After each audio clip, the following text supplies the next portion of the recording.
Well, welcome to the Clacton and Kirby Church of the Nativity. It's great to be with you today. My name is David and I'm part of St Paul's Church in Clacton. Shall we find out which part of the nativity scene we're adding today?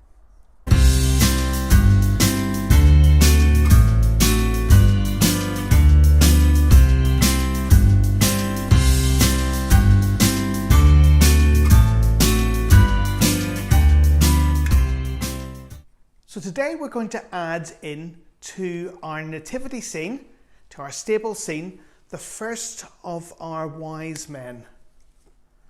Let's pop him here. Now, some people think the wise men were kings, and they call them the kings. But they weren't really kings. They were important people, but they served some ancient kings. They were their wise men, some of their advisors. And if we put the crown there to remind us that they served their king. And a king in those days, a king of those foreign countries, was a really important person. They were in charge, they were the ruler for as long as they lived. And even God's people in Old Testament times had a king. They were meant to help the people to follow God. The trouble was that most of them weren't very good kings at all, and they led the people astray. But God promised that one day he would send a really good king, a perfect king who would lead his people the right way. And not just that, this king would live forever and rule forever. And God's people looked forward to that king coming a lot.